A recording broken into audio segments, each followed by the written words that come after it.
Bismillahirrahmanirrahim. Assalamualaikum warahmatullahi wabarakatuh. Waalaikumsalam warahmatullahi wabarakatuh. Alhamdulillah wa kafa, summa salatu ala nabiyil mustafa wa ala alihi wa sahbihi wa man ittafa ila yaumiddin, amma ba'd. Segala puji hanya milik Allah Rabbul Izzati wa Jalalah yang telah memberikan kita petunjuk, nikmat dan hidayahnya lah agar kita dapat hadir di pesan talk yang ke-15 ini dengan tema Islamic Worldview bagi kehidupan santri. Dan tak lupa pula kita kirimkan salam dan salawat kepada Nabi kita, Rasul kita Muhammad SAW, yang dimana dengan risalah yang beliau bawa kita terbebas dari kesyirikan kepada tauhid. Yang terhormat Al-Ustaz Abid Fatur Rahman Yashum Hafidhahullah Ta'ala selaku Mudir Yayasan Pesan Bisa. Yang terhormat Ustaz Hadromi BSH Hafidhahullah Ta'ala selaku pengajar Pesan Bisa.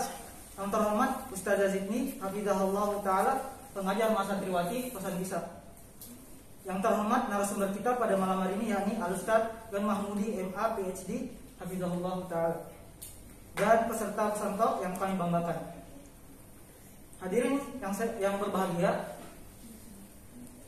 berikut susunan acara pada malam hari ini. Yang pertama, pembukaan acara oleh moderator. Yang kedua, yakni tilawah Al-Quran oleh Akhina Said Fatin, Mahasantri Pesan 8. Yang ketiga, sambutan oleh Ustaz Abid Fatur Rahman Arif Eshum. Yang keempat, penyampaian materi oleh Al-Ustaz Yon Mahmudi MA PhD yang bertemakan Islamic Worldview bagi kehidupan santri. Yang kelima, sesi tanya jawab dan diskusi. Yang keenam, closing statement dari narasumber. Yang ketujuh, doa, dokumentasi, dan penutupan majelis. Baiklah, hadirin yang berbahagia, marilah kita dengarkan lantunan ayat-ayat suci Al-Quran yang akan dibacakan oleh Saudara Said Fatin Hafidhahullah Ta'ala kepada Saudara Al-Waqtu wal Makan Iyahu.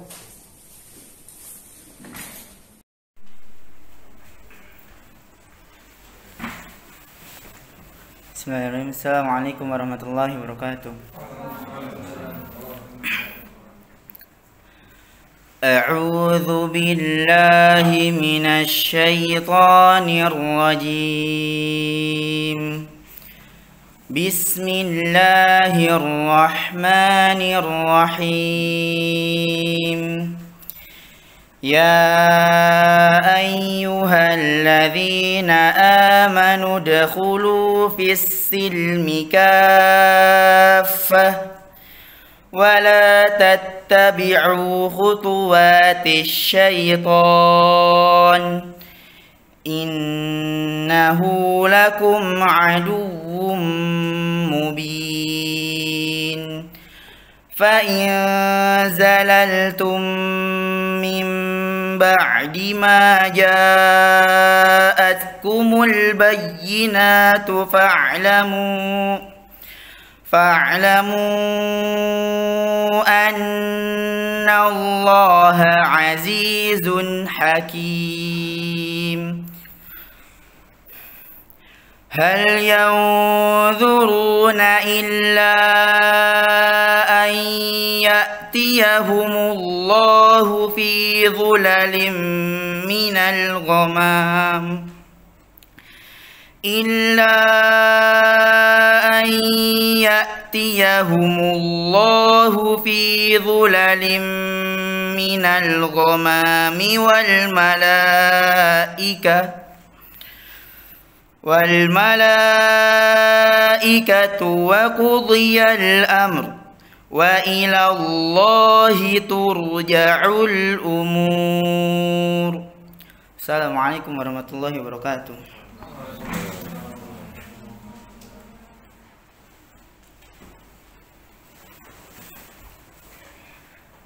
Acara selanjutnya yakni sambutan oleh Mudir Pesan Bisa Al-Ustaz Abid Fatur Rahman Arif Eshum Hafidhahullah Ta'ala. Kepada Al-Ustaz kami persilakan.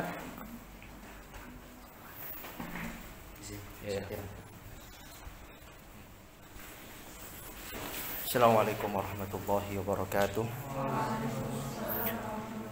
Alhamdulillahi wa kafa wassalatu wassalamu ala rasulillahil mustafa wa ala alihi wa sahbihi ahli siddiqi wal wafa. Allahumma shalli wa sallim ala sayyidina Muhammadin wa ala alihi wa sahbihi ajma'in, amma ba'd. Al-Mukarram, Al-Muhtaram, Al-Ustadz Yan Mahmudi hafizahullah ta'ala, wal-Muhtaram, wal-Mukarramun, asatidah wa al-asdiqa minatullab wal-talibat fi ma'ad sakan bisa hafizahumullah ta'ala. Di sini saya sebagai mudir pesan bisa mengucapkan ahlan wa sahlan wa marhaban bikum kepada guru kami, kepada dosen kami Al-Ustadz Yan Mahmudi.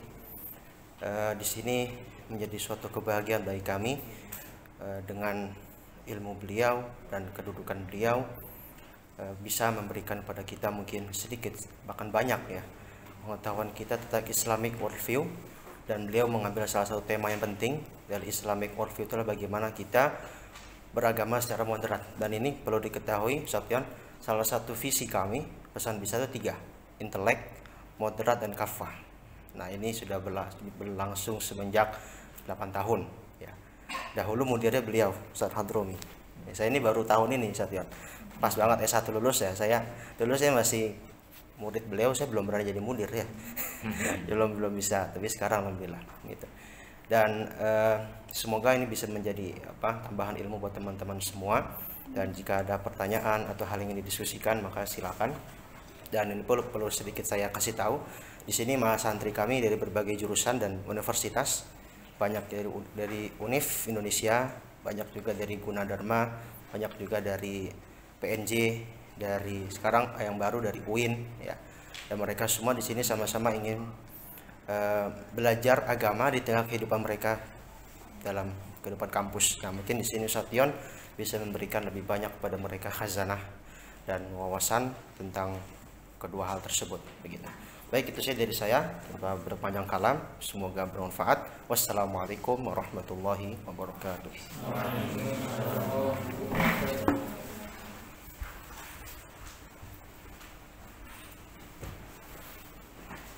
Ya, itulah tadi penyampaian sambutan dari Mudir Pesan Bisa Al-Ustadz Abid Fatur Rahman Arif Eshum hafizahullah ta'ala. Kemudian al-ikhwan wal akhwat rahimani wa rahimakumullah jami'an, sampailah kita pada acara pokok pesan top edisi ke-15, yakni yang disampaikan oleh Al-Ustadz Yan Mahmudi MA PhD yang bertemakan Islamic Worldview bagi kehidupan santri, yang beliau mengambil subtema yakni moderasi beragama bagi santri NKRI. Beliau ini adalah lulusan dan meraih gelar PhD dari Faculty of Asian Studies di Australian National University.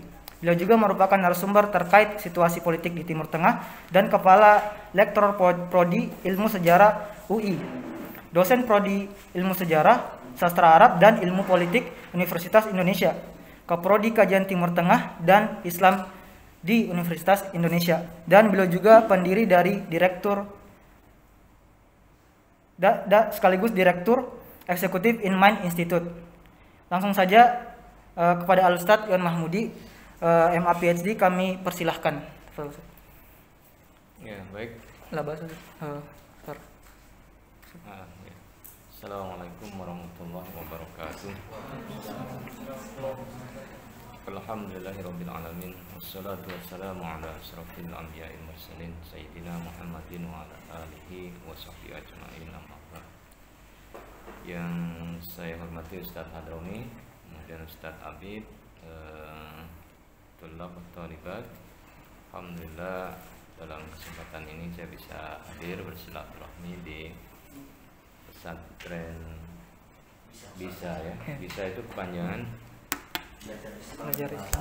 belajar Islam dan bahasa Arab ya. Alhamdulillah ini sebuah kesempatan yang langka saya kira di tengah-tengah di dalam belajar ya di perguruan tinggi umum di Universitas Indonesia Gunadarma UNJ, tapi kemudian memiliki kesempatan yang baik untuk mengkaji agama ya, bahasa Arab dan juga ilmu agama. Nah ini itu sesuatu yang harus kita syukuri.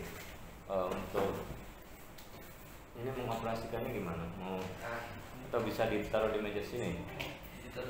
Ya, boleh.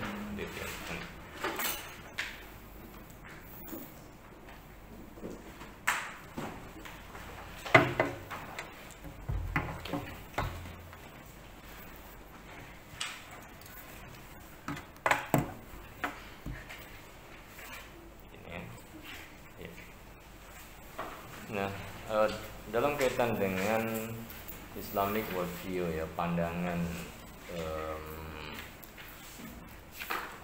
Islam ya, bagaimana kemudian kita memiliki sebuah cara pandang ya, atau paradigma ya, berkaitan dengan sesuatu ya dalam kehidupan. Itu memang penting, sebuah Islamic worldview. Jadi pandangan kita terhadap kehidupan itu seperti apa ya, tentu dalam pandangan Islam ini, karena penting ya. Cara pandang orang itu akan berbeda-beda. Melihat sesuatu mungkin orang akan tergantung dengan angle-nya, dia mau lihat dari sisi kiri, kanan dan lain sebagainya. Maka dalam pandangan Islam memang kita diharapkan bisa lebih komprehensif ya, cara pandangnya. Nah, dalam kehidupan beragama, berbangsa dan bernegara, maka kita perlu juga memahami ya, agar tidak salah di dalam menafsirkan atau kemudian terjadi perdebatan ya yang sebenarnya tidak perlu, dan itu memiliki tujuan yang sama ya, sehingga energi kita tidak habis di dalam memperdebatkan sesuatu yang tidak perlu ya, sementara kita masih punya tugas-tugas yang lain. Nah, oleh karena itu moderasi beragama yang dicanangkan oleh pemerintah perlu kita pahami sebenarnya apa maksudnya ya, agar kita tidak mudah terjerumus kemudian mengatakan sesuatu ya, wah ini mungkin pesanan dari Barat atau untuk menjatuhkan apa keimanan kita dan lain sebagainya. Tapi apa sih kemudian yang menjadi latar belakang itu? Maka saya menyebutkan bagaimana moderasi beragama bagi santri NKRI ya. Apalagi saya lihat punya moto moderat ya, intelek moderat kafah. Nah, ini kemudian menjadi penting. Nah, agar kita tidak salah memahami moderasi beragama. Jadi moderasi itu cara pandang kita untuk dimoderatkan, diketengahkan ya. Dalam kaitan apa? Beragamanya. Jadi bukan moderasi agama. Jadi kalau agama tidak bisa dimoderasi, atau apalagi moderasi Islam, tetapi moderasi cara kita beragama ya, dalam mengamalkan agama itu nanti karena berkaitan dengan aspek-aspek sosial ya, berhadapan dengan orang lain ya, sesama agama atau agama yang berbeda ya. Karena kalau kita hidup di Indonesia ini kan bermacam-macam ya, latar belakang, suku ya, asalnya kampus saja berbeda-beda ya, dari UI, UNJ. Nah, itu kan perlu sebuah pandangan yang untuk memoderatkan itu ya. Jadi yang beda-beda itu dicari titik temunya ya. Tentu Islam sudah memberikan itu semua ya, tapi kadang kita lupa ya, di dalam kehidupan sosial itu justru perbedaan itu yang sering memperuncing masalah ya, dari perilaku kita, kebiasaan, apalagi hidup di pesantren ya, yang sehari-hari ketemu ya, tahu kebiasaannya masing-masing. Ada yang suka mandi jarang, ada yang mandinya sering kan gitu ya, kan beda-beda itu. Nah, itu kan harus dicari titik temunya ya. Kalau airnya sedikit ya mandinya jangan banyak-banyak gitu ya. Waktunya sempit ya jangan berlama-lama begitu ya. Saya kira aspek-aspek itu termasuk di dalam kita ya mengimplementasikan agama kita yang berkaitan dengan aspek-aspek sosial ya. Jadi kalau aspek akidah ya jangan dimoderasi, karena itu sudah memang ketentuannya. Ibadah juga jangan dimoderasi begitu ya. Jadi bukan untuk memoderasi ibadah kita begitu ya, karena ibadah sudah ada ketentuannya. Nggak mungkin yang 4 rakaat kemudian dimoderasi gitu ya, biar lebih moderat. Zuhur 4 rakaat jadi 2 rakaat gitu ya, katanya yang 2 rakaat lebih moderat. Bukan. Tetapi aspek-aspek sosial yang berkaitan dengan kehidupan berbangsa dan bernegara. Oleh karena itu ada yang disebut dengan umat pertengahan ya, umatan wasatan. Ada yang tahu ayatnya? Wa kadzalika ja'alnakum ummatan wasatan. Jadi yang disebut sebagai wasatan itu adalah umatnya, ya. Berarti kalau umat itu adalah perkumpulan orang-orang, ya. Jadi bukan yang disebut agamanya yang wasaton aja, tapi umatnya. Nah, sering umat ini tidak bisa menjalankan secara moderat itu, ya. Jadi kesalahannya di mana? Ya, kesalahannya adalah di orang, sekelompok orang, ya. Sehingga sasarannya bukan agama gitu. Agama tidak ada masalah, tetapi cara orang berinteraksi, nah itu yang sering ya menimbulkan persoalan, apalagi dalam kehidupan bermasyarakat, berbangsa dan bernegara ini. Nah, umat yang pertengahan tentu adalah umat yang mencontoh Rasulullah SAW. Jadi nanti coba dilihat ayatnya, dan kemudian itu manusia juga akan menjadi saksi, ya. Kita akan menjadi contoh ya bagi umat yang lain. Tentu ya pakai ya, apa yang telah dijalankan sunnah Rasulullah SAW. Jadi umat pertengahan, karena nanti banyak umat-umat yang lain ya cara ingin beribadahnya ya ingin berlebihan, ekstrim, ya. Puasa ya karena merasa sanggup gitu ya, saya sanggup 24 jam puasa gitu kan, itu menjadi ekstrim, ya. Atau saya tidak menikah gitu ya. Nah, hal itu kan memang juga terjadi. Oleh karena itu pandangan yang moderat itu menjadi penting untuk dijalankan. Nah, dalam hal ini ketika berbicara moderasi itu kaitannya dengan wasatiyah, ya. Ada yang bilang, Ustaz, itu kan beda antara moderasi ya dengan wasatiyah. Iya, dalam bahasanya beda, yang satu bahasa Inggris, yang satunya bahasa Arab. Tapi dalam hal ini kita ambil esensinya apa yang diinginkan ya dari itu. Memang dalam kehidupan masyarakat ada sering istilah-istilah itu yang biasa digunakan oleh masyarakat setempat, kemudian ada juga bahasa yang khusus ya. Tapi kalau kemudian ada orang ya orang Amerika, orang Inggris ya lebih suka menggunakan kata moderat dan tidak bisa menggunakan kata wasatiyah ya. Yang penting kemudian esensinya itu yang kita dapatkan. Nah, karena itu wasatiyah yang bersifat pertengahan ya mengandung arti keseimbangan ya. Ada tawazunnya, itu menjadi sangat penting. Bahkan kemudian pertengahan itu adalah pilihan terbaik ya di antara kebaikan. Jadi kalau ada dua kebaikan, cari yang paling baik. Atau memang harus memilih gitu ya. Kan hidup ini tidak bisa tidak memilih ya. Belok ke kiri kesenggol angkot, ke kanan kesenggol beca ya. Nggak berjalan ketabrak motor ya. Nah, mana yang mau diambil pilihan itu? Cari yang mudaratnya paling kecil gitu ya. Karena kalau Anda diam tidak melakukan sesuatu juga akan terjadi. Nah, kadang ada pilihan-pilihan buruk ya, bukan buruk sebenarnya, pilihan yang derajatnya baiknya tidak optimal, tapi itu harus kita lakukan ya. Inginnya kan kita ngambil jalan yang paling baik, yang mulus dan sebagainya. Tapi suatu saat ada pilihan jalan yang kita lalui sebelahnya becek ya, sebelahnya bergerak banyak batu-batu kecil ya. Ya udah, jalan pilih, kita harus lewat gitu ya. Tidak bisa kita menunggu lewat setelah nanti dibangun pemerintah aspal saya baru keluar gitu ya. Kan nggak mungkin. Nah, pilihan-pilihan itu ya harus kemudian dilakukan. Nah, inilah yang kemudian cara kita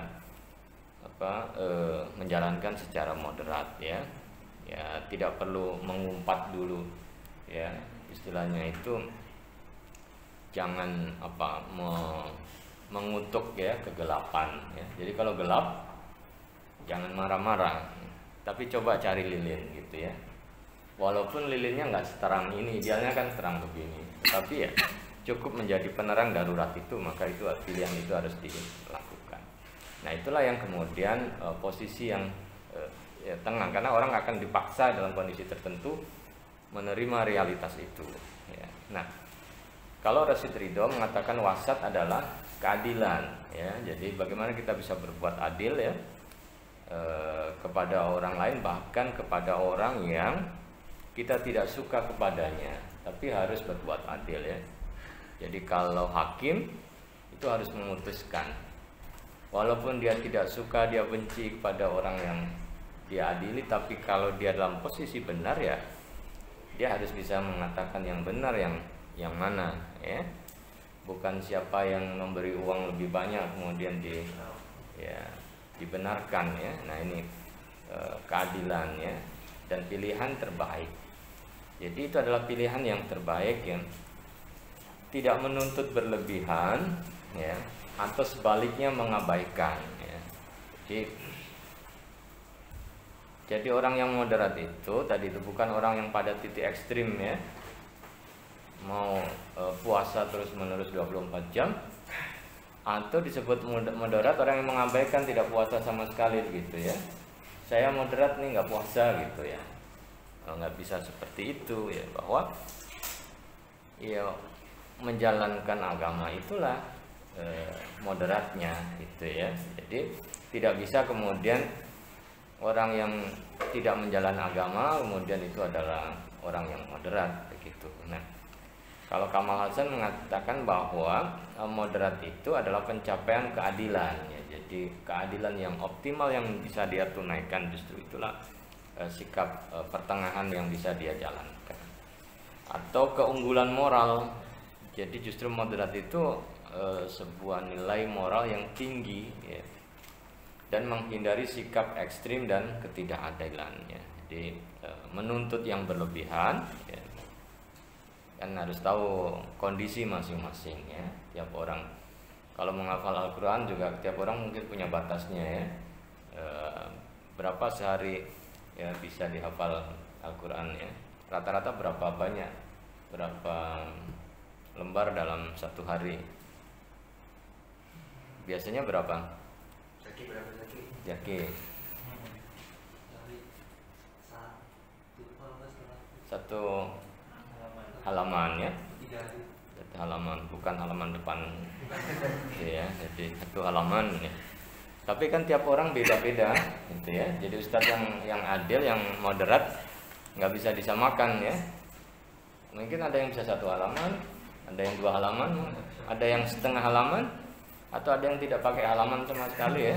Nah, dan jenjangnya beda-beda. Nah itu apa? Sikap itu yang menunjukkan apa namanya sikap kita ya di dalam hal melihat, dan juga menunjukkan tidak menunjukkan ketidakadilan.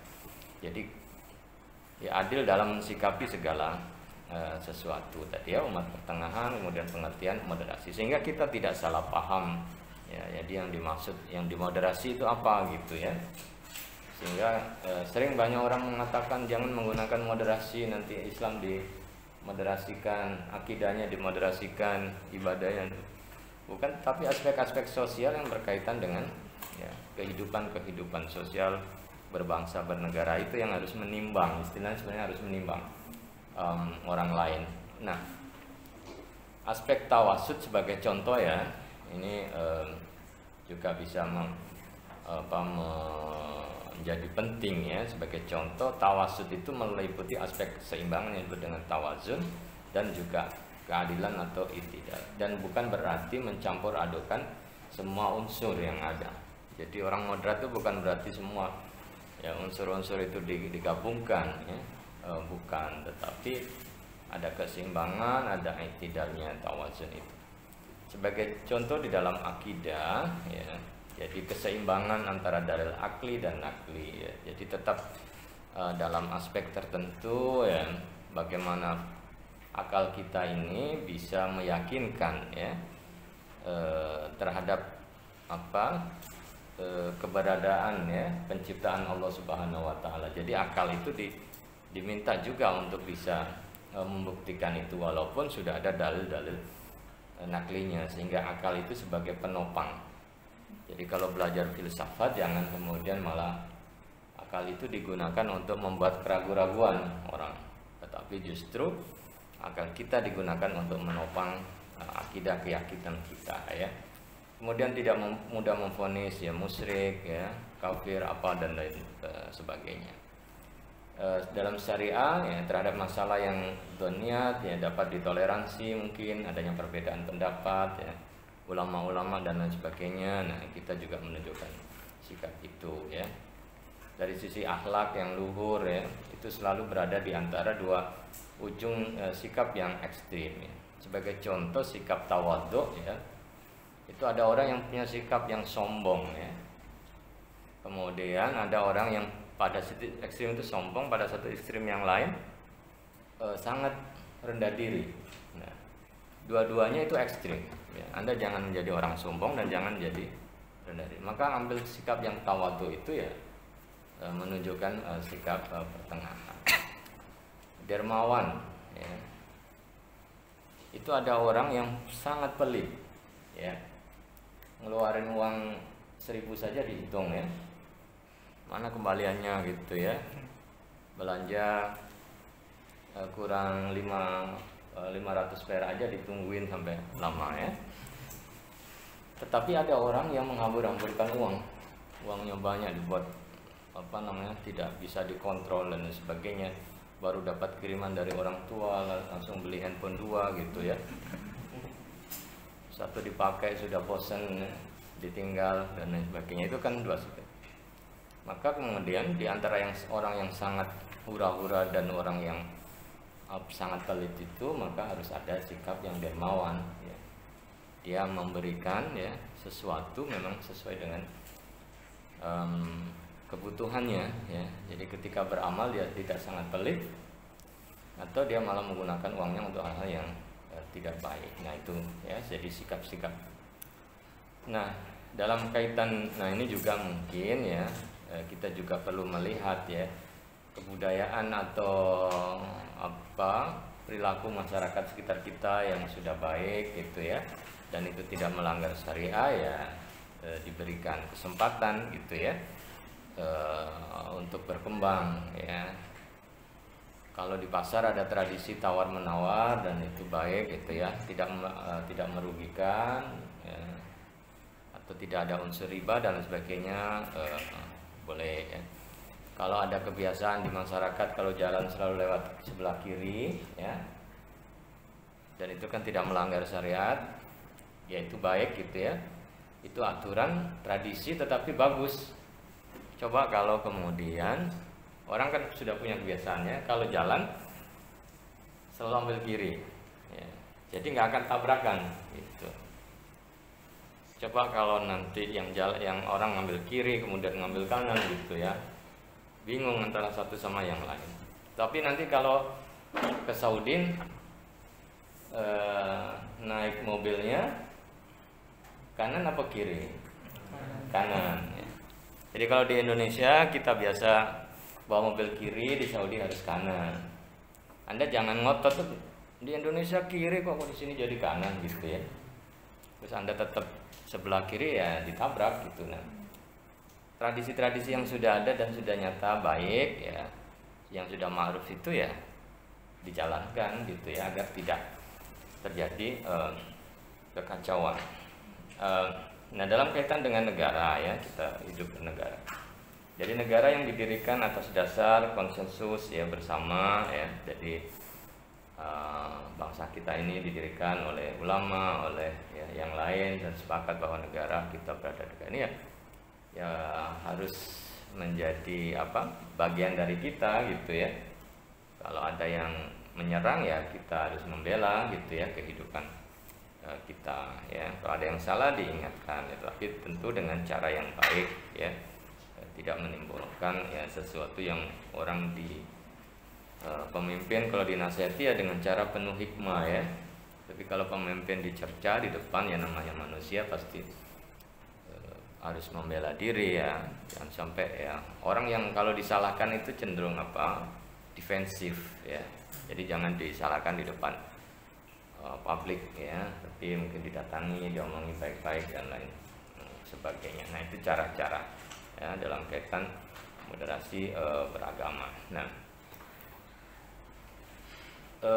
dalam kehidupan sehari-hari kita juga melihat di kampus ya ada mahasiswa yang agamanya yang lain ya, ada Nasrani, ada Hindu, Buddha dan lain sebagainya.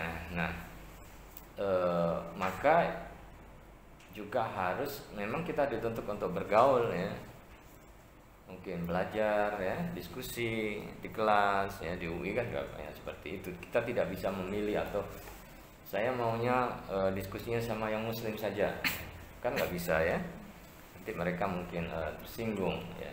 Nah, oleh karena itu ya harus mulai ada sikap mendasari moderasi ya, ya ditoleransi ya, kita bermuamalah secara baik dengan mereka. Setelah itu juga membangun kepercayaan juga ya, jadi mereka juga percaya kepada kita bahwa kita tidak akan memperlakukan yang tidak adil kepada mereka dan kita percaya mereka. Kemudian saling memahami satu sama yang lain ya, kebiasaan, sehingga mereka juga akan menghormati kita ya. Jadi kalau sudah waktunya sholat, justru yang non muslim yang mengingatkan gitu ya, antum kok nggak sholat gitu ya, saya kan moderat gitu ya. Nggak bisa begitu ya, jangan sampai malah diingatkan oleh non muslim gitu ya. Banyak juga non muslim, kok anda minum bir gitu ya, padahal muslim. Karena non muslim tahu bahwa umat Islam tidak boleh minum itu. Justru mereka yang mengingatkan, itu kan juga ya atau bahkan di beberapa negara ketika kita studi di luar gitu ya, dosennya karena paham gitu ya, ditanya siapa yang mau sholat gitu ya, sehingga dia karena bisa saling memahami ya satu sama yang lain, bukan malah ditahan-tahan ya, tidak boleh sholat ya. Yang berjilbab dihormati, yang pakai cadar ya sebagai haknya ya, bukan malah dihalang-halang, karena mereka sudah memahami. Nah, memang perlu kemudian ada dialog ya, ada orang yang punya keyakinan yang berbeda memang harus diobrolkan. Saya dulu pengalaman, jadi waktu saya belajar di Amerika, saya waktu itu kerja, saya sambil kerja jual melayani toko roti ya. Setiap jam duhur saya selalu turun. Kemudian saya cari tempat sholat dulu. Padahal pas duhur itu lagi ramai-ramainya orang ini ya. Nah, kemudian bos saya kebetulan Yahudi, ya, dia tanya, "Ian, kemana kamu kok nggak ada?" gitu. Jadi saya bilang, "Maaf, kalau saya waktu duhur saya sholat gitu." "Oh ya, ya udah kalau begitu jangan lama-lama, ini banyak customer yang itu." Karena saya terus terang, dia kemudian memberi waktu ya. Jadi, banyak teman-teman saya yang nggak mau sholat gitu ya, nggak sholat ya, tapi ya karena dia nggak mau ngomong gitu ya. Karena kita ngomong, kemudian tahu, oh ya kalau begitu ya, ya sebentar lagi naik lagi ke sini gitu, sehingga nanti bisa digantikan ke yang lain. Jadi kita tidak perlu meninggalkan tugas kita gitu ya, kita bilang dan biar dia sebagai owner mencari solusinya gitu ya.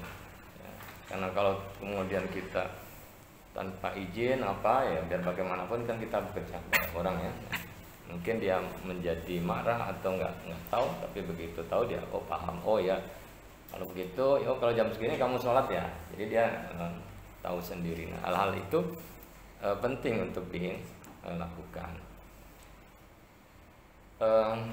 Jadi toleransi antar umat beragama juga yang merupakan suatu sikap untuk menghormati dan menghargai kelompok-kelompok agama lain. Jadi ini ada kelompok agama ini ya, kita hormati, dia mau menjalankan ibadahnya ya, kita tidak boleh menghalangi begitu ya, karena itu menurut kewajiban mereka, sehingga mereka juga tahu ya kewajiban kita yang harus kita lakukan. Nah, konsep ini tidak bertentangan dengan Islam, karena Islam sebagai rahmatan lil alamin menjunjung tinggi ya konsep saling menghargai dan juga menghormati antar sesama ya. Jadi kita juga jangan paksakan mereka ya melakukan ya kita paksa untuk pindah agama atau apa ya, karena itu kan masalah hidayah, masalah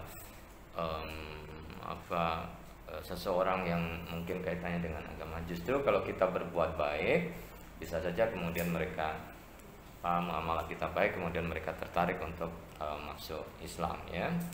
La ikraha fiddin, bahwa dalam agama yang tidak boleh dipaksa, dan keyakinan hidayah itu nanti ya datangnya dari Allah Subhanahu wa taala. Tapi kita ya menyampaikan ya kepada mereka secara baik-baik. Nah, itu toleransi ya di dalam agama. Nah, bagaimana implementasi toleransi beragama? Ya. Jadi kalau kita mau toleran dengan menjalankan toleransi itu adalah melaksanakan ajaran agama yang dianutnya dengan baik dan benar. Ya, jadi kita Muslim jalankan ya, agama dengan baik dan benar. Ya. Itu adalah awal dari, dan kemudian kalau yang non Muslim ya mereka silakan jalankan agama Anda ya secara baik dan benar.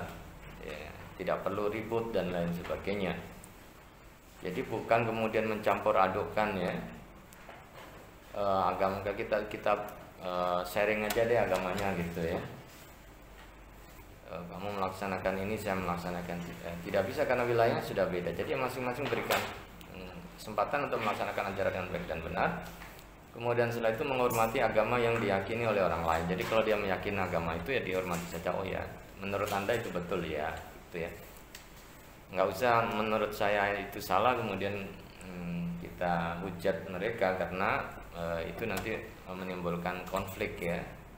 Tapi biarkan mereka untuk belajar, kemudian kita support buku, data apa dan lain-lain secara baik ya. Jadi itu menghormati agama yang diyakini oleh orang lain. Kemudian tidak memaksakan keyakinan agama yang dianutnya ya kepada orang lain. Di Indonesia yang sudah diatur, kalau di sekolah itu mayoritasnya Muslim, dia harus mendapatkan pendidikan agama Islam. Kalau ada Kristen di situ dan mencukupi juga diminta untuk ada gurunya ya. Jadi yang mengajar Kristen ya orang Kristen ya, tidak boleh orang Islam mengajar agama Kristen ya. Tapi kalau ada orang Islam sekolah di sekolah Kristen, jumlahnya mencukupi ya diatur, berarti dia harus menyiapkan gurunya ya, guru agama Islam. Nah, tidak boleh ditukar ya. Kadang ada mahasiswa di UI juga aneh gitu ya, Pak izin saya boleh nggak mengambil agama Buddha gitu ya. Kenapa? Karena gampang nilainya gitu ya. Nah itu, wah ya Anda harus ambil agama Islam dulu gitu ya. Tapi kalau mau belanja yang lain ya silakan, tapi juga harus hati-hati gitu ya. Nah hal-hal yang semacam itu. Jadi tidak memaksakan keyakinan agama yang dianutnya kepada orang lain. Karena nanti kan ada aturan negara yang berkaitan dengan itu, sehingga mereka tidak saling konflik ya satu sama yang lain. Kemudian toleran terhadap pelaksanaan ibadah yang dianut oleh pemeluk agama lain. Jadi kalau saya ngajar di kelas ternyata ada mahasiswa yang agama non Islam, dia butuh waktu untuk meditasi mungkin ya kita harus berikan gitu ya. Ustadz saya mau meditasi dulu di luar gitu ya. Kenapa? Karena agama saya agama ini harus ya silakan gitu ya. Jadi kita tidak boleh, sehingga nanti juga mereka akan melakukan hal yang sama kepada kita. Nah itu toleransi itu menjadi penting ya. Tapi ini juga diartikan toleransi itu bukan membiarkan kejahatan gitu ya, penyimpangan kemudian ditoleransi. Ada di kelas ada yang mabok-mabok gitu ya, kemudian didiamkan. Ini kan kita harus mentoleransi kebiasaan mereka. Jadi bukan itu ya. Tapi di dalam hal apa yang diyakini dan itu baik menurut mereka ya. Tapi kalau tidak baik menurut mereka ya kita harus mengingatkan gitu ya, hal yang semacam itu. Nah realitas dan tantangan kita ya. Jadi realitasnya Indonesia bangsa yang majemuk ya, agamanya banyak, suku juga, asal daerah ya, maupun juga kondisi sosial budaya. Nah ini yang kemudian harus diatur ya. Munculnya kelompok yang mungkin yang ekstrim gitu ya, karena agak susah sekarang ini ya kadang muncul stigma ya terhadap suatu kelompok ya, dan lain sebagainya, kemudian dibilang ekstrim, radikal, padahal mereka belum tahu mungkin. Nah itulah perlu untuk kemudian menjelaskan agar mereka juga memahami dan tidak salah ya. Atau beragam banyak tetapi tidak ada interaksi ya. Kesulitan menerima realitas itu. Jadi orang banyak menginginkan persatuan Islam tapi tidak ada interaksi. Nah, bagaimana bisa dijalankan kalau tidak ada interaksi ya? Jadi kalau suatu kelompok menyerukan persatuan Islam, coba dimulai bagaimana itu persatuan dijalankan. Jadi harus ada dialog ya, jangan hanya monolog ya. Monolog itu ngomong sendiri ya. Ngomong sendiri harus begini, tapi tidak ada interaksi dengan audiens ya, tidak ada interaksi dengan yang lain. Nah ini seringnya kita terjebak dalam monolog itu ya, jadi tidak ada interaksi dengan yang lain. Nah, ini kemudian penting. Nah kita juga harus berpikir bangsa ini ya integrasi ya, integrasi nasional harus dijaga ya, persatuan, kesatuan antar umat beragama dan lain sebagainya. Sehingga tugas pemerintah memang cukup berat ya, harus memastikan semua berjalan secara baik ya, tidak terjadi perpecahan ya, yang mengarah pada disintegrasi bangsa ini. Nah, maka dari itu ya kita ya harus ya menjadi perekat ya. Jadi ya santri NKRI ya santri yang menjaga ya bangsa dan negara ini, karena kita lahir di Indonesia. Nah, oleh karena itu bersikap moderat itu adalah proses menuju sikap dewasa ya, dan bijak di dalam merespon kondisi di luar kita yang tidak selamanya memuaskan ya. Jadi tidak selamanya di luar itu ideal ya 100%. Jadi ya terpaksa kadang kita mengambil pilihan ya, yang nilai kebaikan ya secara umum mungkin tidak 100% tetapi baik ya. Kadang dapat 75% ya, disyukuri gitu ya, daripada tidak ada yang melakukan kebaikan sama sekali. Nah dari situ nanti kan ada upaya untuk meningkatkan ya. Jadi kemampuan kita untuk memahami realitas yang ada di luar ya, yang kadang tidak selamanya memuaskan ya, itu harus ada apresiasi ya. Belajar juga kadang kita tidak sepenuhnya diapresiasi ya nilainya. Kita sudah yakin bahkan betul semua gitu ya. Ternyata ketika dikoreksi tidak semuanya betul ya, nilai kita tidak sesuai, maka kita perlu meningkatkan. Tapi ada juga yang nggak belajar tiba-tiba nilainya baik gitu ya.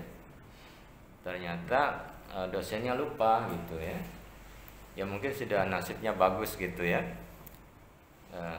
Salah input data gitu ya, sudah sistem dia tidak hadir, ternyata terinput ya, tiba-tiba nilainya menjadi 90 gitu ya, dan tidak bisa lagi dikoreksi dan dosennya nggak sadar. Itu kan hal-hal semacam itu kadang juga terjadi. Nah oleh karena itu moderasi itu berkaitan dengan sikap ya, yang tidak ekstrim baik radikal maupun yang liberal. Jadi yang sikap kita yang perlu disesuaikan ya. Jadi tadi bukan moderasi agama, moderasi Islam, tetapi moderasi beragamanya. Dia ada bernya ya, sikap kita ya di dalam menjalankan agama agar tidak bertabrakan dengan yang lain. Nah ini kalau Kementerian Agama itu cara mengukurnya ya, adalah hindari beragama berlebihan ya, dengan tidak melanggar 3 hal. Yang melanggar nilai-nilai kemanusiaan ya, hak asasi manusia ya, hak hidup orang, hak makan gitu ya, itu juga harus diperhatikan. Jangan sampai menjalankan seperti menjalankan agama tetapi berdampak kepada menghilangkan nyawa orang lain ya. Itu kan juga melanggar nilai-nilai kemanusiaan yang sering kadang orang mengatakan ini berjihad ya, tapi membunuh orang. Nah, ini bermasalah dari sisi ini, karena Islam sendiri ya maqasid syariahnya kan hifdzul menjaga nafs ya, hifdzun nafs ya. Ada hifdzul mal, kemudian hifdzul din dan lain sebagainya. Atau kesepakatan bersama ya. Apa kesepakatan bersama?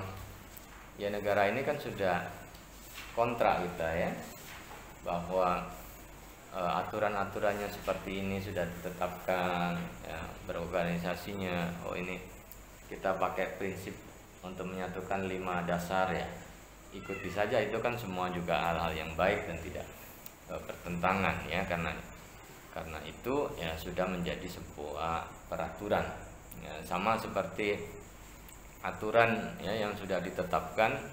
Kalau lampu hijau itu adalah jalan, kalau lampu merah Anda harus berhenti, kuning hati-hati ya.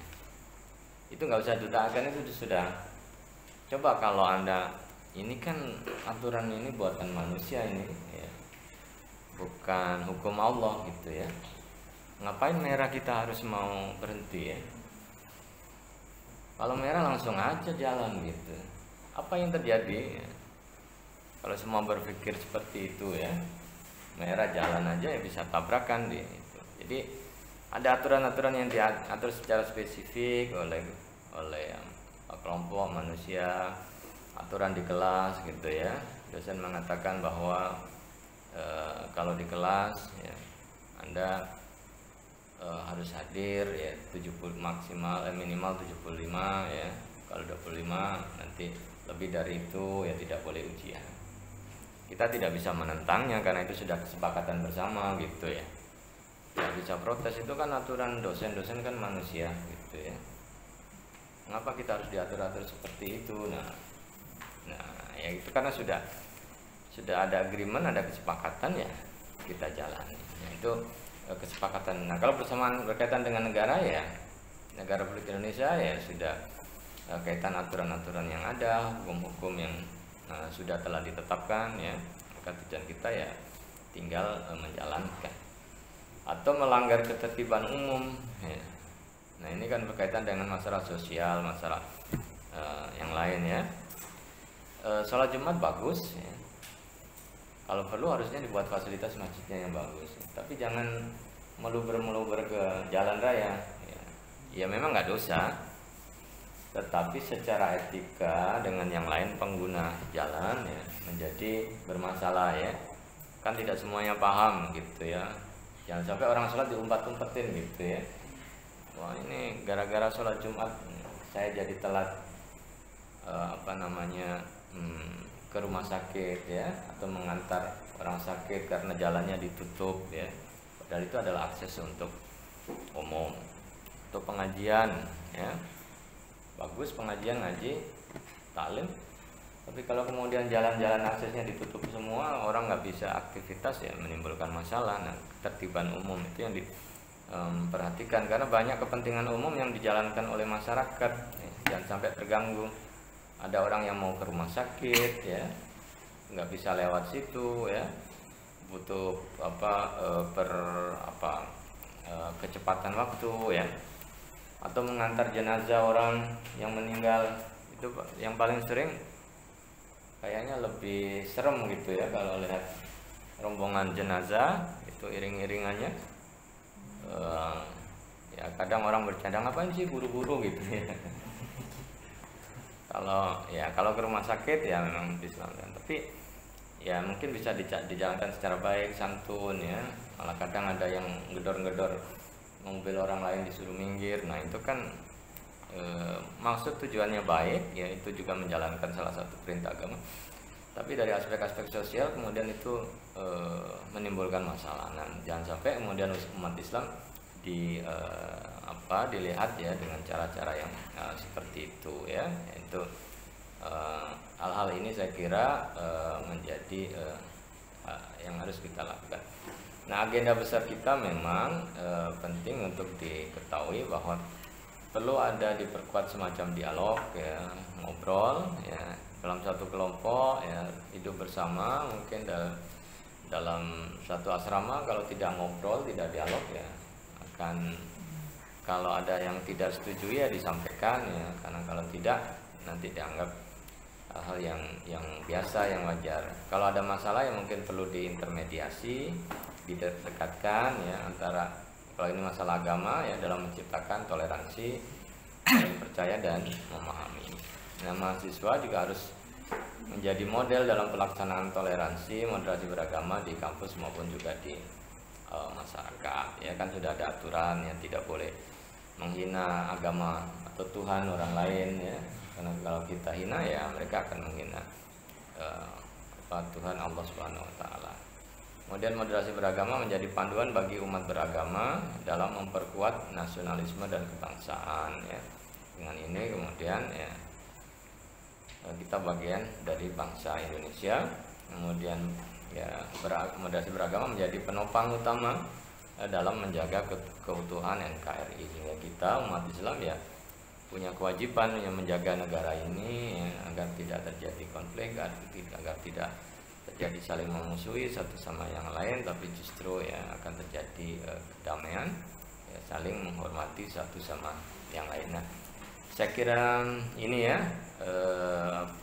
hal-hal yang mungkin bisa disampaikan yang menjadi pemikiran bersama, sehingga konsep ya worldview kita tentang moderasi itu menjadi lebih jelas ya, dan tidak salah di dalam hal ya mungkin mensikapi kebijakan pemerintah di dalam, maksudnya seperti ini. Kadang orang kan suka mengkritik dibelok-belokkan gitu ya dengan cara-cara yang lain. Nah, kita ya itu harus punya pandangan yang sama berkaitan dengan tujuan moderasi ya, beragama itu seperti apa, tidak hanya dalam kasus beragama tapi mungkin bermasyarakat, berbangsa ya, bernegara ya. Bernegara juga kita tidak boleh ekstrim ya, karena masih ada negara yang lain ya. Jadi kalau mau bahwa Indonesia yang paling baik yang ini, tapi kan kita juga harus bersahabat dengan ya negara-negara yang lain ya, di luar Indonesia. Nah, itu juga saya kira perlu adanya sikap untuk yang lebih moderat. Oke, saya kira itu ya dari saya. Kurang lebihnya mohon maaf, semoga bermanfaat. Kalau nanti ada yang mau ditanyakan, tafadhol. Assalamualaikum warahmatullahi wabarakatuh. Waalaikumsalam. Alhamdulillah, itulah tadi penjelasan dari beliau tentang moderasi beragama. Yang saya catat dari poin-poin di sini yakni maksud dari moderasi beragama yakni moderasi cara kita beragama. Jadi tawassud dalam masalah budaya, akidah, syariah, akhlak dan lain-lainnya. Kemudian tetap memperhatikan aspek nilai kemanusiaan, kesepakatan bersama, ketertiban umat. Al-ikhwan wal akhwat rahimani wa rahimakumullah jami'an. Kami membuka sesi pertanyaan. Jika ada yang mau disampaikan, tafadhol dari ikhwan atau akhwat. Langsung aja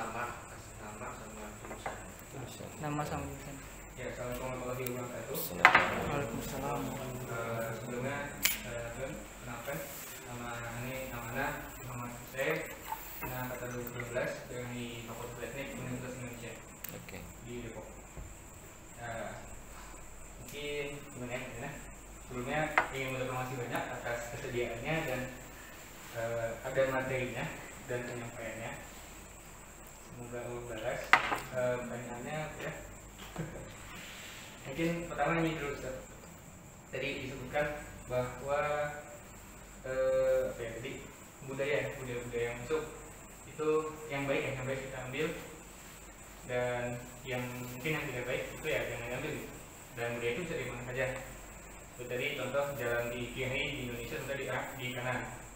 Dan tadi juga dikatakan bahwa makna moderasi adalah keadilan dan keadilan itu baik. Nah, pertanyaannya, budaya yang baik atau keadilan ini tuh standarnya dari mana, Ustaz? Standar keadilan dan standar baik ini dari mana? Karena kita tadi telah dijelaskan kita beda kategori bermacam-macam. Nah, bagaimana jika standar itu berbeda-beda, Ustaz? Kayak agama lain itu standar seperti ini, agama Islam standar seperti ini. Bagaimana moderasi ini, budaya baik dan keadaan itu standar dari mana itu? Ya, ya tentu kalau kemudian Muslim dia pakai standarnya ya dari Muslim. Mereka yang non Muslim dia punya standar keagamaan mereka yang harus mereka patuhi. Jadi kalau selama kemudian penganut agama itu menggunakan standarnya masing-masing, harusnya tidak terjadi konflik karena mereka saling menghargai. Tapi nanti ada hal-hal yang bersifat umum ya, yang itu berinteraksi ya satu sama yang lain. Oleh karena itu peran negara menjadi penting untuk mendamaikan ya perbedaan itu dan memberikan ukuran-ukurannya. Ya ulil amri tugasnya ya kemudian menstandarkan ya aturan-aturan yang sudah ada, sehingga undang-undang yang dikeluarkan ya memang mencoba untuk mengatasi persoalan masyarakat ya, rakyatnya yang secara umum ya. Dan memang kadang ada undang-undang yang perlu untuk dikritisi mungkin ya, itu kan ada prosesnya. Tapi kalau kemudian sudah disepakati semua, sudah diundangkan ya dijalankan. Yang di dalam pendidikan ada undang-undang sistem pendidikan, pengajaran menciptakan manusia yang bertakwa ya. Nah itu juga harus dijalankan ya. Termasuk kenapa perlu adanya pendidikan agama Islam di kampus, karena ada dasarnya ya, amanah undang-undang. Jadi kalau itu tidak dijalankan berarti melanggar undang-undang. Nah ada aturan-aturan itu yang bersifat internal ya umat sendiri, atau juga aturan-aturan yang bersifat umum yang diatur oleh negara. Nah itu penting untuk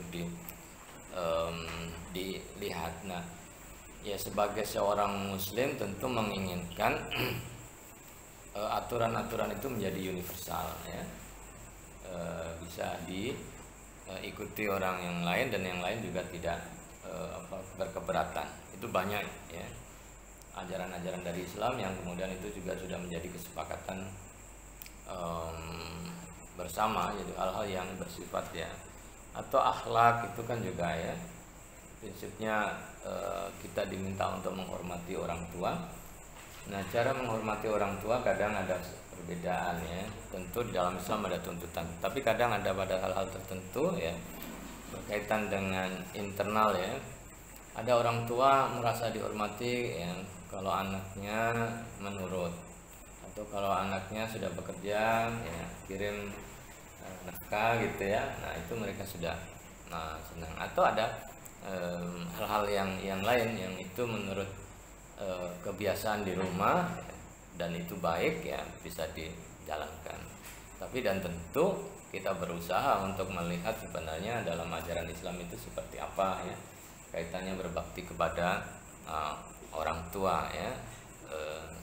Namun ada juga sesuatu yang bersifat personal ya, dengan karakteristik ayah ibu yang berbeda, yang ini bersifat sosial muamalah, sehingga memungkinkan adanya implementasi yang berbeda-beda ya. Tetapi tentu kalau dalam kaitan akidah, syariah, ya ibadah itu yang sudah jelas ya, kemungkinan berbedanya sedikit, tapi walaupun juga kadang ya ada pemahaman yang berbeda. Nah aturan-aturan seperti itu, dan memang kalau di Indonesia ya, aturan dari agama itu juga bisa dijadikan sumber hukum ya, secara tetap ya. Jadi kalau zakat itu undang-undang negara sudah mengakomodasi pernikahan ya, walaupun sekarang masih menjadi perdebatan ya berkaitan kemarin yang apa itu peraturan berkaitan dengan kekerasan seksual ya. Nah pemerintah mengeluarkan ini, tapi ini kayaknya ada aspek yang belum pas ini dalam pemahaman agama. Nah ya kayak harus disuarakan gitu ya, agar tidak aturan itu ya malah mungkin bertentangan atau dianggap ini melegalkan perzinahan atau apa ya. Ya itu harus disampaikan. Dengan begitu pemerintah akan mengoreksi ya, karena mungkin saja standarnya bukan standar agama gitu ya. Nah ya peran kita yang paham agama kemudian memberikan masukan itu, karena itu tadi beragamnya ya cara pandangnya beda-beda. Nah, kita yang punya cara pandang world view Islam ya itu harus menyampaikan begitu ya agar bisa diakomodasi. Ya mungkin itu ya. Ya, Ya masih ada lagi, mungkin dari Akhwat atau lagi dari Ikhwan. Betul lagi. Ya. Assalamualaikum warahmatullahi wabarakatuh. Ada ganti dari Teknikal Universitas Indonesia. Ini mau tanya terkait yang ini tuh, yang tadi menyampaikan kalau misalnya sebagian dari kita orang muslim malas gitu bicara, terutama ketika pengennya tuh maksudnya kayak misalnya sholat nih, sebenarnya kalau kita bicara gitu diizin mau sholat sebenarnya dibolehin, cuman karena kita nggak mau bicara ya udah, jadi kadang ada yang cabut duluan gitu nggak bilang. Mungkin nasihat itu terkait masalah ini tuh, gimana kita biar mudah untuk berbicara tentang hal itu dan nggak enakan gitu. Maksudnya kadang kan kita nggak enak nih, nggak enak. Padahal kalau misalnya dibicarain ya bisa aja gitu. Ya, nah itu saya kira tradisi kita yang harus diubah. Jangan sampai karena kita nggak ngomong menyalahkan orang lain. Wah ini dosennya nggak memberikan kesempatan beribadah gitu ya. Atau justru kita kabur, yang itu malah menimbulkan persepsi negatif ya. Pada dosen-dosen ini mana ini kepada nggak ada semua gitu. Padahal bisa jadi dosennya juga muslim, juga sholat gitu ya. Nah ya perlu disampaikan. Memang kadang ada yang non muslim ya, yang belum tahu ya. Nah itu ya tinggal disampaikan bahwa kami muslim kalau jam segini sholat gitu, boleh nggak di break dulu ya. Ya tinggal itu kan nilai-nilai kemanusiaan ya, tinggal disampaikan itu ya. Jadi jangan kemudian nanti menimbulkan sikap penilaian yang tidak baik ya, interaksi dengan dosen ya. Di luar negeri saja bisa gitu ya, mereka kemudian memberikan waktu ya, apalagi nah, di sini ya. Kayaknya sih sekarang sudah nggak ada dosen yang bikin kuliahnya pas sholat Jumat gitu ya, sehingga mahasiswanya nggak hadir. Kalau dulu mungkin ya ada juga ya yang seperti itu, tapi sekarang sudah, saya kira sudah nggak ada, mereka sudah paham ya semua. Oke, berkaitan dengan tadi itu, jadi ya sampaikan saja ya, concern kita ya, orang nanti akan tahu dan mencoba untuk mencari solusinya. Tapi kalau kita tidak pernah menyampaikan berarti dianggap baik-baik saja ya. Oh nggak ada masalah gitu ya, dan mereka juga kadang nggak sadar, nggak tahu ya. Saya pikir nggak ada masalah, tetapi ada masalah ya, tinggal disampaikan, dimusyawarahkan baiknya seperti apa gitu ya, sehingga hubungannya tetap baik ya, dan ya mereka apresiasi kita ya, di dalam hal menjalankan agama kita ya, tetap menghormati dosen, menghormati ya, yang lain. Hanya tinggal ya bagaimana kemudian mereka ya, tahu ya, apalagi kita di negara yang mayoritas, yang minoritas saja ya, mereka yang kuliah di luar negeri kan juga kadang menghadapi hal yang sama, tetapi biasanya di awal kuliah dia sudah menyampaikan saya concern. Di barat itu orang sangat concern dengan hak individu ya. Kalau kita kan sosial ya, sering individu kita dikorbankan untuk kepentingan sosial ya. Ya kelasnya sudah memutuskan ini ya, kamu nggak setuju ya sudah diputuskan. Tapi kalau di barat mereka individunya dihargai gitu ya. Kalau dia bilang saya nggak bisa ya, terus apa solusinya gitu ya, diperhatikan satu-satu ya. Nah itu. Jadi kalau muslim sendiri tapi dia punya hak ya untuk menyampaikan ya disampaikan saja gitu. Karena itu sudah menjadi dasar aturan budaya mereka. Jadi kita tinggal memahami saja ya tentang hal itu. Kalau Indonesia, negara-negara Arab memang cenderung sosialnya, aspek sosialnya yang kuat ya, jadi harus mengikuti aturan. Tapi kalau di negara barat ya hak menyampaikan pendapatnya memang betul-betul dihargai, dan secara individu memang mereka ingin dihargai dan kadang tidak mau dikekang. Tapi ya itu tadi ada komunikasi yang disampaikan untuk menjembatani ya masalah-masalah yang mungkin terjadi sehingga tidak ada salah paham ya, gitu ya. Masih ada pertanyaan lagi? Mungkin itulah jawaban dari beliau, dan selanjutnya closing statement. Ini ada ada lagi. ya Belum. Boleh nanti lihat kalau dijawab dua-duanya bisa, kalau enggak dicicil ya nanti jawabnya. Mungkin pertanyaannya ini kan dari moderasi dikatakan sebagaimana ada di BPT sekarang ya, adalah proses menuju dewasa dan bijak dalam respon kondisi di mana kita yang tidak saling memuaskan. Yang muncul pertanyaan saya, anak gimana Ustaz moderasi dalam nahi munkar gitu? Karena kan kadang nahi munkar itu bisa dikatakan harus memuaskan. Iya. Ada umuman gitu kan. Iya. Jadi kaitannya dengan nahi munkar ya, ekspektasi terhadap perubahan itu kita harus realistis ya. Jadi kita mau mengubah nih seseorang melakukan kemungkaran, kita inginnya kan dia berubah total ya, sekali itu. Tetapi respon itu belum tentu ya. Jadi kesadaran kita harus siap-siap bahwa apa yang saya sampaikan untuk mengubah itu belum tentu bisa sekali ya. Nah itu yang disesuaikan, bukan kemudian mentoleransi kemungkaran itu. Tapi kalau tiap orang level perubahannya itu kan beda-beda ya. Yang kita sudah menjelaskan, dan tetap bahwa untuk ya mengingatkan suatu kebaikan ya harus dijalankan dengan cara yang baik ya.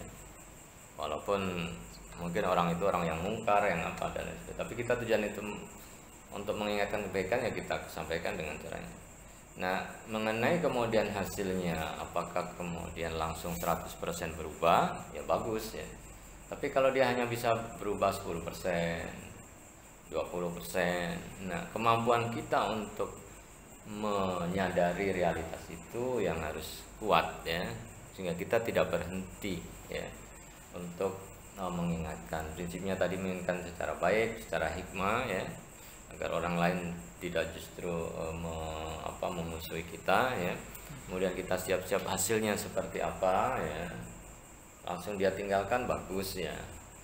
Kalau tidak ya dia masih bisa separuh-separuh ya, kita harus menyadari realitas itu, tinggal kita tidak berhenti untuk ya mengingatkan ya. Jadi ya tentu dalam aspek tadi ya amar ma'ruf ya, yang paling mudah memang kan amar ma'rufnya ya, karena nggak akan mendapatkan perlawanannya. Tapi kayak nahi mungkar, nah itu berkaitan dengan kejiwaan masing-masing. Ada yang lagi moodnya baik diterima, kalau lagi moodnya nggak baik marah-marah gitu ya. Saya kira biasa. Kalau kita kan sering lihat peristiwa viral-viral itu kan ya, di jalan orang diingetin malah melototin yang ngingetin ya. Naik trotoar diingetin malah dia bentak-bentak ya orang yang ngingetin. Nah, bisa nggak berlapang dada ya dalam kondisi kita betul memang, tetapi realitas orang ini susah gitu ya. Jadi kalau menghadapi orang gila ya, jangan kita ikut gila gitu ya. Orang gila jangan dilawan ya, melawan orang gila kita jadi gila ya. Ya terpaksa ya harus mengalah. Jadi kalau Anda naik motor pada sisi yang benar ya, sebelah kiri, di depan ada truk, sebelah kiri juga. Coba Anda mau moderat atau mau ekstrim? Dia salah itu ya. Nah, Anda laju aja itu truk atau bis itu sering nggak ngasih jalan. Akhirnya kita yang turun ya. Ini kan mengalah, Anda mengalah tapi untuk keselamatan jiwa, daripada ada saya siap-siap nih syahid ya. Ya truk dia nggak berpikir dah itu ngambil jalan orang gitu ya. Ya udah ngalah aja dulu. Nanti setelah itu atau ada yang memvideokan gitu kan. Ya, setelah itu baru ditegur polisi dan dari kondisi ketika masyarakat tidak waras ya untuk kebaikan ya, keselamatan kita mengalah dulu ya daripada menghadapi kegilaan semacam itu dia akan ikut gila. Jadi ya terpaksa moderatnya ya turun dari jalan yang harus kita ya kita ke bawah gitu ya. Untung bukan jurang gitu ya. Jadi dan itu kan kejadian seperti itu kan juga sering orang yang salah kadang lebih ngotot dulu gitu ya dibandingkan kita yang benar. Tapi kita lihat kondisinya ya. Kalau memang kita bisa meyakinkan ini ya kita lakukan, tapi kalau kondisi itu ternyata justru mau perburuk kita ya sementara kita mengalah dulu ya karena itu masalah ya, besar keselamatan dan lain sebagainya begitu ya. Ya. Mungkin cukup pertanyaannya. Kami persilahkan kepada Ustadz untuk memberikan closing statement pada pertemuan kali ini. Ya baik, terima kasih semuanya atas perhatian. Tentu mudah-mudahan ini bermanfaat gitu ya di dalam kita menata ya kehidupan, berinteraksi dengan yang lain, dan insya Allah tujuan kita baik ya kita jalankan dengan baik dan hasilnya juga akan baik ya. Tapi kita juga harus bersiap-siap ekspektasi kita ya terhadap sesuatu ya. Jadi kadang kita harus berlapang dada ya karena itu untuk kebaikan selanjutnya. Semua orang tidak bisa berubah pada waktu yang bersamaan ya. Disitulah kedewasaan kita dituntut di dalam menghadapi ya masyarakat yang cara pandangnya berbeda-beda. Nah kita punya cara pandang ya memang semoga bisa semakin meluas, bisa dipahami dan itu akan memudahkan ya. Jadi itu saya kira menjadi tantangan. Kurang lebihnya mohon maaf. Assalamualaikum warahmatullahi wabarakatuh. Waalaikumsalam warahmatullahi wabarakatuh. Alhamdulillahirrabbilalamin. Acara demi acara telah kita lalui. Tiba saatnya pembacaan doa oleh Al-Ustadz Abid Fatur Rahman Arif Hafizahullah Ta'ala. Pada Ustadz kami persilahkan. Ya Ustadz.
ولشيوخنا ولجميع المسلمين ربنا اغفر لنا ولوالدينا وارحمهم كما ربونا صغارا ربنا آتنا في الدنيا حسنة وفي الآخرة حسنة وقنا عذاب النار وصلى الله على سيدنا محمد النبي الأمي وعلى آله وصحبه وسلم والحمد لله رب العالمين. Alhamdulillah, itulah tadi acara Pesan Talk edisi ke-15. Terima kasih atas perhatian. Mohon maaf kalau ada kesalahan. Semoga ilmu yang kita dapatkan pada hari ini bisa bermanfaat di kemudian hari. Nakhtatim bidu'ai kafaratul majlis. Subhanakallahumma wa bihamdika asyhadu an la ilaha illa anta astaghfiruka wa atubu ilaik. Assalamualaikum warahmatullahi wabarakatuh. Waalaikumsalam warahmatullahi wabarakatuh. Ya semuanya ya.